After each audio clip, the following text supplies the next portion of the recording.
Welcome to Stress-Free IEP. You do not need to do it all alone. With your host, Frances Schefter, Principal of Schefter Law. You can get more details and catch prior episodes at www.schefterlaw.com. The Stress-Free IEP video podcast is also posted on YouTube and LinkedIn, and you can listen to episodes through Apple Podcasts, Spotify, Google Podcasts, Stitcher, and more. Now, here's the host of Stress-Free IEP, Frances Schefter. Hello, everyone, and welcome to the show. Today's special guest is Brendan Sheerin, who is a teacher and principal of schools who is actually now in retirement. He has created IEP Parenting, because I'm sure as a teacher and as a principal, you can't stay doing nothing, right? So he's now created a company called IEP Parenting Virginia, which is a nonprofit company to support parents of struggling children in schools with issues of IEPs, ASD, and which, for those that don't know, autism and LD, learning disabilities. So Brendan, thank you for the show. Tell us, when you retired, what got you to start this company, and how did that come about? Well, there were probably two factors. One, I'm lousy at golf, so that ruled that out. And two, just in my years of working with kids, I saw the need. I saw the need to support parents with kids who are struggling mightily in school. It is a very difficult place and a very difficult process, schools, and they need guidance and they need support, and they just need someone to be by their side throughout the process. And that's what I offer to them. I attend the meetings with them. I help them write what needs to be written to the school, et cetera, et cetera. I'm sort of the junior partner to their senior partner. That's awesome. And I'm sure it's the same for you as it is for me. It's a difference in an IEP meeting being a former teacher and for you a former principal, because we speak the language. Correct. And that's huge. I think, and so a lot of this really is what I do is focused on the parents, and a lot of the parents I work with, they did not necessarily have a good experience themselves in school. They themselves may have some of the issues that their child is now dealing with. The apple never falls far from the tree. And so they're going into what they see as a pretty tough place. And teachers, think of the table, the IEP team table. You might have 6 or 8 or more educational professionals there, and they're all talking teacher speak. And the innumerable papers are being passed around, and to be honest, it's just too much for the vast majority of parents. And then it's too much to handle outside of the IEP meeting, because they have their own lives. They have other children, they have work that's stressful, they have home life, and they're trying to follow up on what's been suggested. But it's just very, very difficult. And so I always argue, never, ever go into an IEP meeting alone. And it's just, there are too many potential minefields that could hurt your child going forward. And that's what we try to avoid. I'm there to dot the I's and cross the T's. Right.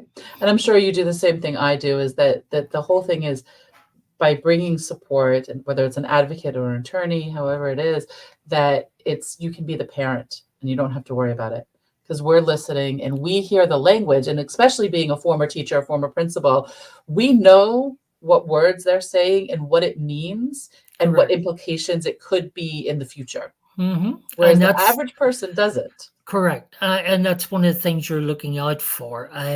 When I see an IEP document, I'm looking at every single word, because you just don't know what the absence of a word or the presence of a word, how that can be interpreted going forward, which only makes for greater problems and suspicions and so forth. And that's what you want to avoid. Right, exactly. It's so true. I mean, it's complicated even for us. I'm sure for you too. Sometimes it's 35 pages. An Oh, yeah. IEP. Yeah. I think the shortest I've ever seen maybe 28 pages, Yeah, but it's that's a the lot. standard. Yeah. And I blame them for ruining my eyesight because the Right. print is small. This is just one book on special education law, and the print in it's terrible as well. But here's the regulations. Here's the things you need to know. Yep. Honestly, it is too much for most families to I be able was say I have the to same know. one, but Yeah, mine are you have all the same tabbed. one. Yeah, mine's underlined. Yeah. I have my tabs all because again, even with our training, like even with my legal training, even with my education training and stuff, it's a lot. Like, Mhm. nobody can know it all. We got to be able to look it up and figure Yep. it out and how to apply it and all of that.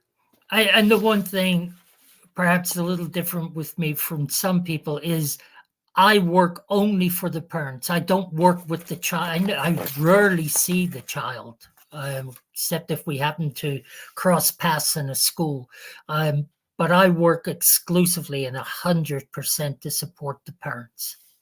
Right. And that's the same thing I do. Yeah. Because I mean, a lot of times the parents want me to meet the kid, and that's fine, just because like they feel that if we know who we're fighting for, Mm-hmm. it makes it a little easier, which it does. I have one client, it's so funny. She brings a picture of her child to every IEP meeting and Good sets it up, for her. right? To be like, Good this is for who we're her. talking about. It's not Yeah. student, it's this student right here. Yeah, I think that's, for example, there is in the IEP agenda, there is that point where they say, well, what are the strengths of the child? And I was at a meeting just last week where they just passed over that, and we had to go back.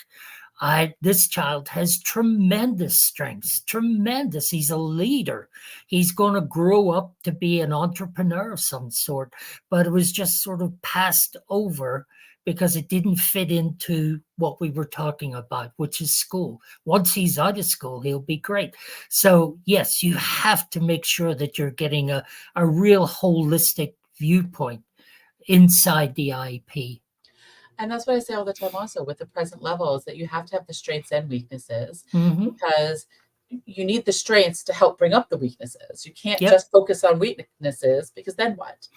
Like I remember I used to tutor way back when in Florida, and there was a child that was struggling with math, and I knew he was a sports person. And so I was able to break it down to be like, look, comparing, I don't remember what it was, but like comparing an angle with a line is like comparing a football player with a baseball player. He's like, oh, like it just connected Mm-hmm. for him because he knew sports inside and out. I didn't, but I knew Yep. enough to pull in and connect it. And that's where I was able to pull his strength to help him comprehend where his weakness was. I think if we lived our lives based on our weaknesses, particularly our academic weaknesses, we'd never get out of bed. My math, I'm going to tell you honestly, because I'm retired and it doesn't bother me anymore, I never passed a math exam in my life. I never did. It just happened to be a time where, it didn't really matter. But we have to focus. It has to be strengths-based, not weakness-based. Yeah. And it's hard, the whole what the schools make us think is smart. Like for me, I grew up thinking I wasn't very smart. I couldn't spell. I can't spell. I still can't spell. I was on law review though in law school. You know what I mean? Mm-hmm. Obviously I can write. Spelling doesn't matter. But me getting all those bad grades in spelling, and my grammar wasn't quite Yep. right, impacted me negatively. And that's like a lot of the reason I do what I do, is because I don't want other kids to go through what I went through. Like Yep. we need to know these strengths. I had a very different mind. I don't do math well either.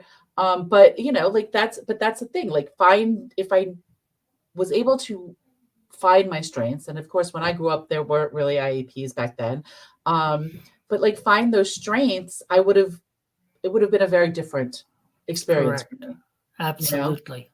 And And so too for many of these kids. yeah. I was at a meeting the other day, and the child he's 11. He will never be able to spell. And they still wanted him to do spelling tests and all the rest of it. And we had to negotiate that no, it wasn't going to happen because he could turn to technology. Yeah. That what's expected of him now is that he will use spell check and grammar check and so on. And yeah, that's where having someone sitting at the side of the parents help, because they don't necessarily know what's possible. Right. And we bring that into the room. Yeah. And it's, it's interesting that you say that, because it's funny how schools use the same arguments on other sides. So, for example, a big thing for us in Montgomery County is getting OT, occupational therapy services, because when a child can't handwrite, they say, well, they can use technology. They can speak to type, to touch or type. And then in your case, the kid can't spell, and so but he has to learn how to spell. He shouldn't be able to use technology, why? If he can't spell by 3rd grade, it's not happening. Right. Yeah. So why put him through it? Yeah. And 3rd grade is, I always say that 3rd grade is where there's that changeover, where a lot of dyslexia comes out, dysgraphia comes out, the ADHD, like a lot of diagnoses come out in 3rd grade, because especially for our twice exceptional kids, they're able to mask it and hide it more. And it's developmentally more a little appropriate when they're younger. And then all of a sudden the curriculum gets harder, right? Yeah. The other year where I saw a lot of it came out was the start of middle school. Yep. Where they have to throw a lot of balls up in the air and keep it going, and where they had maybe 6, 7 teachers they were dealing with instead of one. It just proves too much, particularly if there's a foreign language course involved and you suddenly figure out that the kid doesn't understand the foundations of his own English language, never mind trying to deal with the second language. Right. Yeah, no, I agree. Middle school. And that's why I always tell my parents, if they, because I have kids that from all ages, and I always say, you might want to check in with me when your child's in 5th grade and then again in 8th grade, because those transition years, programming, I mean, I'm sure Virginia is similar, is that programming looks different for special ed kids in elementary school than it does in middle school and than it does in high school. And so one program in elementary school might be appropriate, but that same program in middle school might not be appropriate.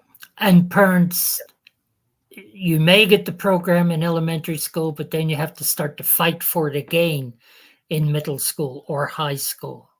So it's a constant, I won't say battle, but it's a constant struggle to make sure that your child is getting no more than he deserves legally, but is getting what he deserves legally. Yeah, exactly. Because it's a difference. And I know, so we had talked about, where you had said before, something about child's life chair. What is that? Well, I think we're starting to touch on it here. And that's the whole idea that even with an IEP, the IEP, the individual educational plan, it's a very narrow instrument. It's there because you have a specific issue in a specific subject, or it's there because you have a specific behavior issue or whatever it is.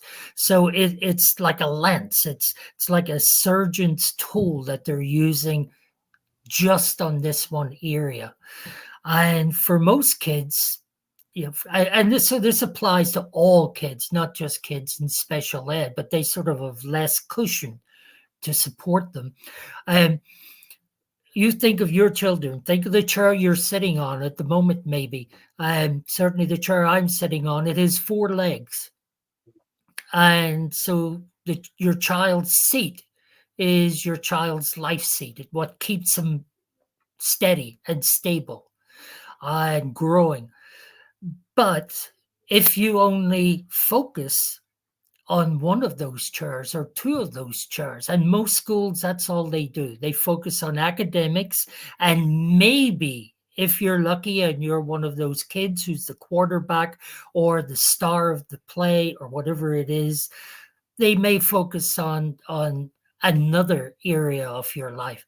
But for kids with special ed, a lot of the times, some of those legs are rotting. And if you don't support them, at some stage they're going to disintegrate and collapse. And that's when we see the child collapse. And so the four legs, as I speak about them, there is that cognitive academic leg, which is huge through school. However, remember, your child's only in school for maybe 16, 17 years of his life. Most of these kids, your kids, are going to live most likely to see, what is it, the 22nd century? So they have a long time to go when they will be using skills they have developed that are beyond academics. That's only one small part of it. And what are the four legs? Well, one part is academic, as I said. One is social. The whole issue of, can you make and keep friends? Do you know what it means later on to be part of a team and to grow in that regard? Do you have intrapersonal skills? Can you look at yourself and know who you are as a person? Can you look at others? That was the other way about intra and yourself, interpersonal. But can you look and understand other people and other cultures too? Very, very important for kids. And then there's the emotional part, the emotional leg, emotional regulation. Are you able to keep your act together? Do you know how to deal with stress and all the rest of it? Do you have grit, as they say, to get back up when needed and to keep going forward? And then the fourth one's a physical leg, which is really about, it's not about being on the team. That's a very small part of it. It's about nutrition. It's about getting enough sleep. It's about when you're older in high school, making sure that you're not involved in behaviors which might be harmful to you. So it's all four parts of it. And so really what it is very much a holistic approach. School will focus on one of those legs. It will not focus on the other three, which long term are just as important. And so part of it is helping parents plan for their children's growth and nurture them into adulthood so that by the time they're headed off to college or work or whatever it is, they are in a much, much better position to deal with the stresses that will come their way and the opportunities. So it applies to all kids, but with special ed kids, you really do need to be planning from a very early age for this to happen. And that's where I feel the schools are failing our kids so much. Because especially, well, COVID, that's a whole nother thing. But I do a lot of work with in DC with the DC Superior Court abuse and neglect system. And all these people are focusing on these kids' education. I'm like, they don't know where they're sleeping tonight. They don't know, is their mom, are they going to be with their mom? Are they in a foster home? All this other life skills that as an adult would cause issues. And you want the kid to focus on a math test? Like, we need to fix that emotional part before the academics can come later. You need that emotional, right? The foundation. And schools will say, well, we're doing that. But I've always said there's a very simple test. Look at your child's schedule and see how much time is being spent on three of the legs as distinct from the inordinate amount of time spent on the academics. If you want a balanced child, you have to focus on all four, and parents need to plan for that. And unfortunately, and again, this isn't an attack on parents, let he who is without sin throw the first stone. Unfortunately, we spend more time attending to our potential summer vacation plans than we do to our kids' education. We sort of drop them off at the door in September and basically pick them up again in June. And we keep our fingers crossed that it'll work out and our toes crossed. And the reality is you need a plan. Now, back in the day, we had our helicopter parents, and they were wrongly condemned for what they were doing, and rightly so. But that was more about their needs. This future generation really needs to focus, what is my child's needs and how do I make it happen? And it is a 20-year plus experience and challenge, but you have to do it. Otherwise, you're leaving it to the gods as to what will happen to your child. Right. And it's not a lot of the, since both my kids are neurodiverse, I'm in a lot of the parent groups, and we talk about it. And it's a lot of the parents where we are now is my child's mental health is more important than academic right now. Like if my child needs a mental health day, she's going to stay home, either one of them. Sort of. My little one would stay home 24/7 if she could. So hers is a little bit different. But my older one, if she's like, you know what, I can't make it to school today, that's okay. Because to force her to go to school when she's having an off day is not going to be good for anybody. She's not going to learn anything. Chances are she'll get dysregulated and something else will happen. And it's like, I don't care. She'll learn the academics later. She's a bright kid. She'll figure it out.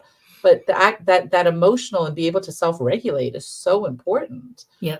Let me see if I can get this right from my memory about what I used to say to teachers.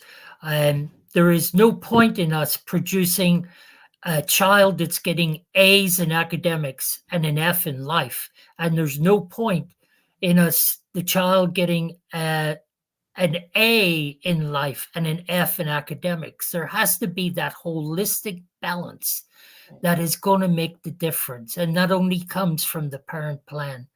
And that's something we work to create with them, is that plan going forward, because you cannot expect the school to do this part for you. In theory, they'll look after one of the legs, but the other parts of it is up to you. Right.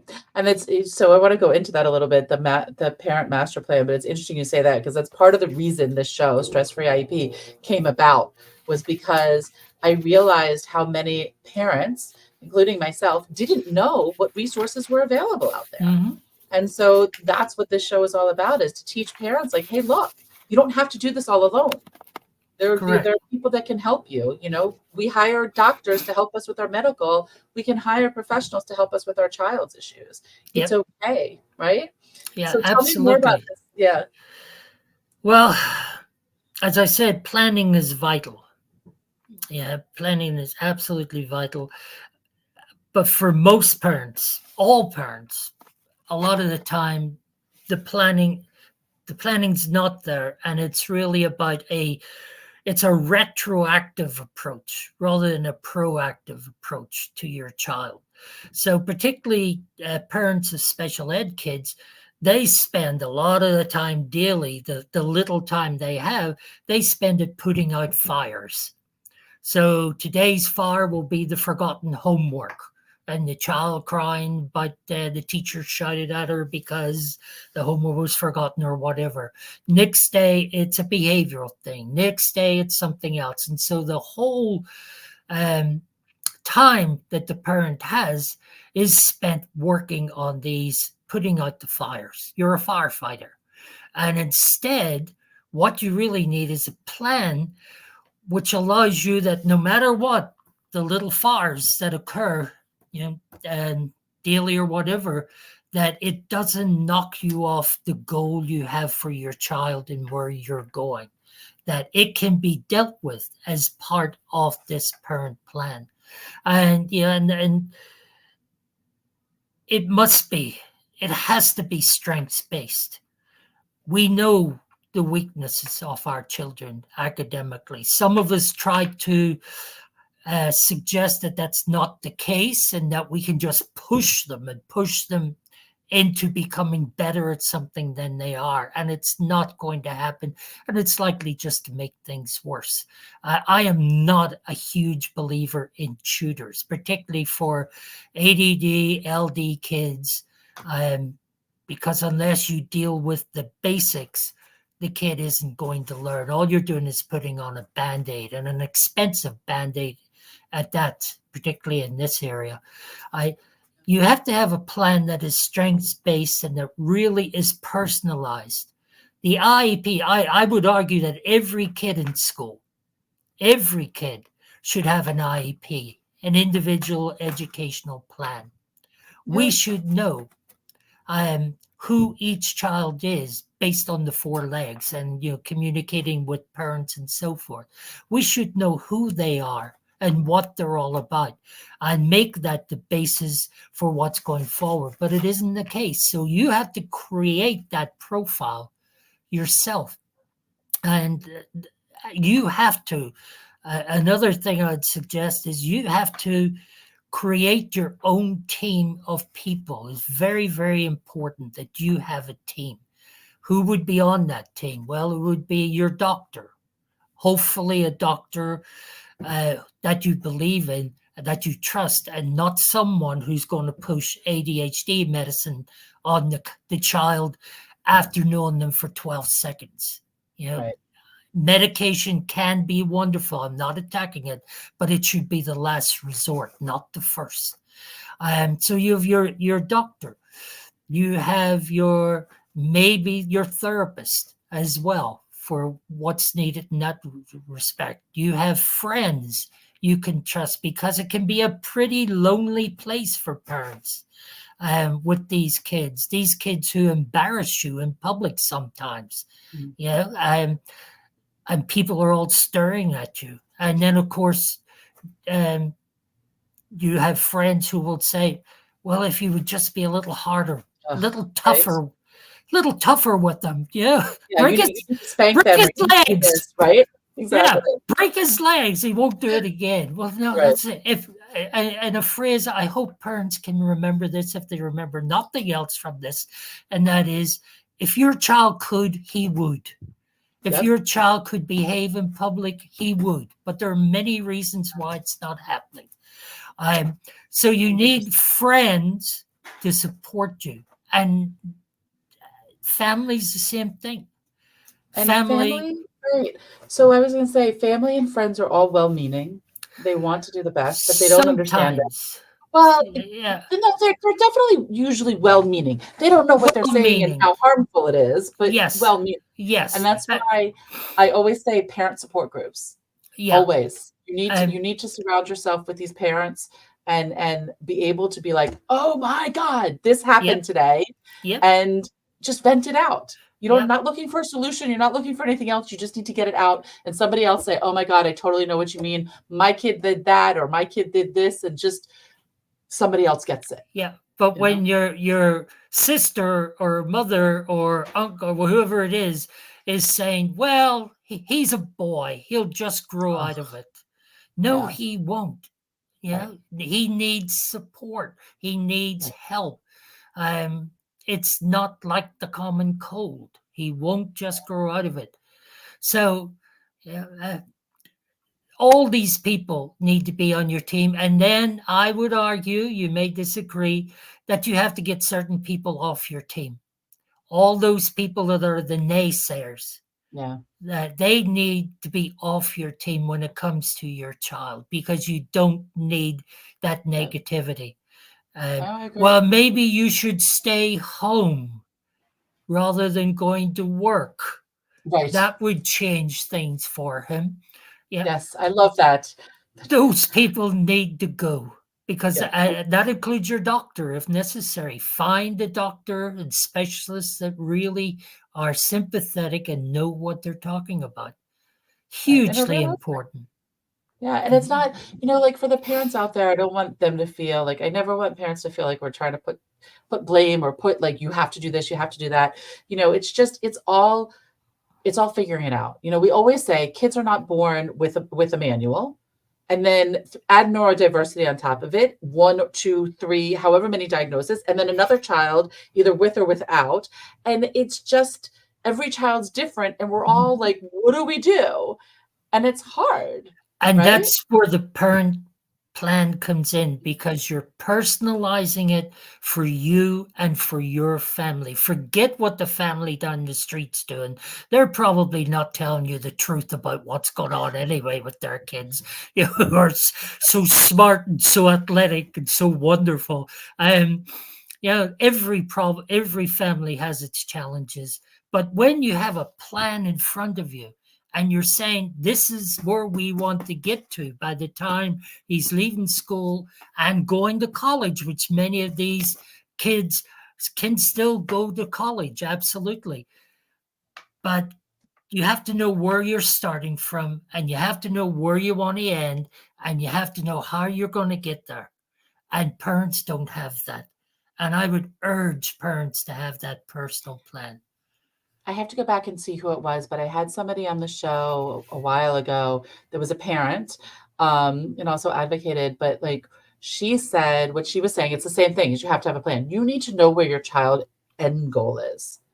And what is it? You want your child to live independently. You want your child to have a job. You want them to go to college, whatever it is, no judgment whatsoever, but you need to know what the end goal is. And then work it all, deconstruct it, work it all backwards and reverse engineer it is one term, to get to, so you build on it. Absolutely. IEPs don't start looking at transitions till 14. Well, you just lost how many years absolutely. that focusing on stuff that didn't really matter because your end result is over here and it was focused on this. And so put that master plan in place. For me, it sounds like it would take so much stress off of me. Yeah. And it's always evolving. As the child evolves, it evolves, but you still have your goal of where you want to be at the end. It's like starting driving. I'm going on vacation, and I'm starting from my house and I'm going here. Well, how am I going to get there? Am I just going to leave it to chance and start taking the first roads I find and keep turning left? Or do I have a map?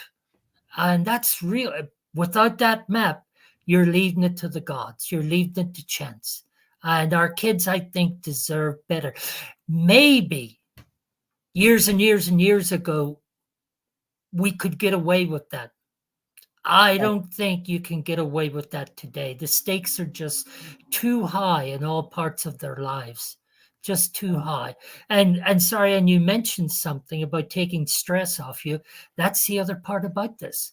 It takes tremendous stress off the parent, because you can go back to your plan and say, okay, he blew it today. Let's get back on track. We'll deal with this within the plan, and then we're back on track again. Let's not lose sight of it.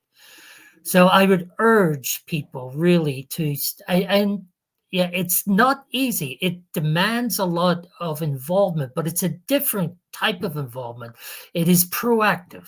It's not reactive, where you're being called to the office yet again. The teacher's saying yet again, he didn't do his homework. This is proactive, and there's lots of parts to it. I have 10 strands, 10 different strands to it that help the kid go forward, so that by the time he graduates, you're nurturing both a student and a person towards the three things that parents always have told me they want for their child. And that is, they want them to be productive in some way in the community, in life.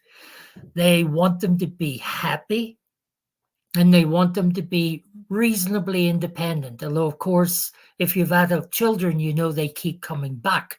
But that's all parents want for their children.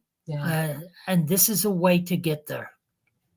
No, I like that. And I'm so glad you said that, because it's like a lot of people are like, well, I want my kid to go to college, or I want my kid to do this. But you know what? Take that step back and let go of it, because is that what your child wants? And how does that play in? Okay. Right? I was with very prestigious, expensive schools for 40 years. That was my background. And the dirty little secret of these private schools, they're wonderful places, but the dirty little secret is that they send kids on, and they love to highlight the list of colleges they go to. Each June, they'll say, well, he went to here and she went to there. How wonderful we are. But the dirty little secret is the next year, how many kids transfer or drop out altogether. Because to a large extent, they're being pushed into a college by their parents. it's not for everyone, college, and it's not the be all and the end all. And yeah, it's something that needs to be part of your plan, where you learn about colleges and you have reasonable expectations for your child, and they are fully involved in deciding what it is they're going to do. The worst thing could happen, they fail. So you pick them up and together you go on to the next thing. And they end up becoming the next Steve Jobs or whoever it is. I forget the name of the Facebook guy. What's his name? Mark I can't remember. Zuckerberg. Oh, yeah. They become that person. Right. And that's great. Right. That's wonderful. Everybody doesn't have to have a college degree. They don't have to have it. I mean, yes, is life easier if you have a college degree sometimes, depending on what field you're going into? Depending on how you've treated the four legs of the chair. Exactly. Yeah. Exactly. There is a philanthropist in the DC area and who is worth a small fortune. And I remember him saying to me when I asked, do you want your child to be happy? Don't you want your child to be happy? Being told, well, what's happiness? Whoa. Yeah. That's the hard thing with a lot of time with parents is if they're not happy and it's just, that's what it is. It's hard to put that for your child. Yeah. It's just so. My husband the other day, and I think I mentioned this at another show. My daughter was like, she said she wants to be. My daughter has decided she is going to be a multimillionaire, and she wants to be rich. Good for her. Go for it, good, right? Good. Except for the fact she also says she wants to be a stay-at-home mom. So I'm not exactly sure where that goes. But my husband said to her, find something you enjoy doing, and then figure out how to make money doing it. Mm-hmm. Absolutely. Right. And I know so many kids who have graduated, gone to great colleges, gotten into lawyers' jobs, doctors' jobs, the rest of it, entrepreneurs, whatever it is, and they hate their jobs. Yeah. It's not what they really want to do. And they're looking at 40 more years of it. And it's not worth it. It's just find that passion, find that thing you love to do, and generally prosperity will follow. Yep. Yeah, I agree. And that's it. It's like I say all the time, I want a well-adjusted child. I want to mentally, that she can emotionally regulate, she can function in society, both my girls, that's what I want for my children, whether that's college bound or not college bound, what profession, whatever it is, I don't care as long as they're happy. And I also want them to know that no matter what, they can change their mind. Yep. I have no expectations. You want to go try college and in a semester you decide this isn't for me, that's okay too. And I know as a parent, it's been an adjustment for me of letting go of what I want for my child and remember, other than the happiness and the emotional regulation, the other stuff, figure out what they want so that they have their dreams to follow. Yeah. And they'll be just fine. Yeah, exactly. Because you can't function in society without the emotional and mental health that you need, no matter what job you're doing. You can mask, you can fake it, but you're not going to be happy. The one thing that really bothers me, it's up to 100,000 a year now. People, fentanyl deaths, and maybe it's just my generation. I don't know, but I just cannot understand why people are so unhappy that it drives them to harmful activities. But we know it happens. Working on the legs early on in life, and you can start your master plan whether they're in pre-K when you or whether they're jump in when they're in 10th grade or whatever. But you have to support your children in some way and be proactive. School, the IEP is only a part of it, an important part, but it's only a part. And the IEP focuses on the academic stuff and the academic foundation. And so if you Mhm. think of it in that sense, that you need the foundation to build on, like for math and English and all that other stuff, same thing you do for life. You Yeah. need that foundation. And I love that, the four chairs, the four legs of a chair. I love that because it's so true that if you have that foundation, you can do anything. Yeah. And it's simple to remember. Yeah. And Right. you know what happens when you don't sit in a good chair, you know the danger you're in. So Right. yeah. So important. Okay, so I know you're based in Virginia. Do you just help families in Virginia, or what's your Now, demographic? um, I chose IEP Parenting Virginia because I went on a website and they told me parenting and Virginia were two good words to use to draw to draw people. So I said, why not? I am registered in Virginia and I live in Virginia, but yeah, Virginia and Maryland and so forth, DC, obviously, it's a big area. So I'm here to support families, period. I don't turn anyone away. Unless it's that parent that wants something that really will negatively impact their child. In other words, they're doing it for the wrong reasons. I don't turn anyone away. Half my clientele are newly arrived first generation immigrants from other countries, and that's a whole fascinating area in itself. But I won't turn anyone away. I'll support anyone in what they need. Wonderful. And so, how should people get in touch with you? What's the best way? IEP Parenting Virginia.org. And my phone number is 703-587-7790. And And we'll have those in the show I will get notes. back to you. We'll Yeah. have those in the show notes for people to reach Okay. you. Thank you. Thank you so much, Brendan. This has been so wonderful. And thank you for sharing all of your wisdom from so many aspects of the life as a parent and an educator and Yeah. now an advocate. Yeah. Well, I do see it as it is something of a passion. And I just feel that we need to do right by our kids, particularly I'll just use the term IEP kids. They are most vulnerable kids.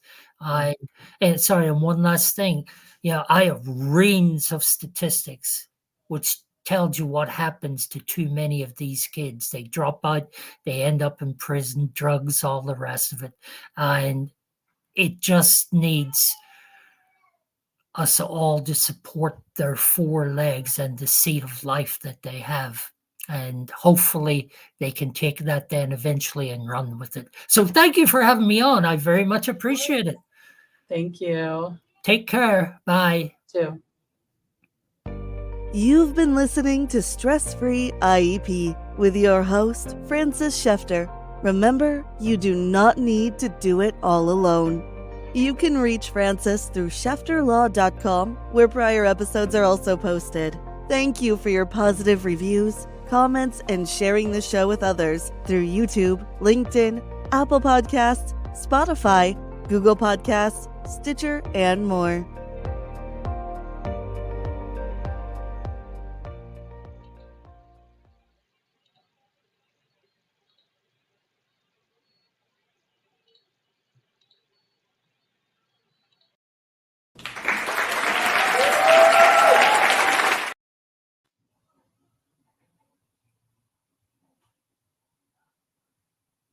Did he not stop it?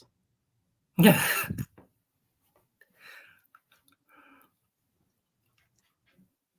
Well, I've nothing Yeah. until 3:00, so I have another meeting. Yeah, I don't know how to stop it because he has to do that.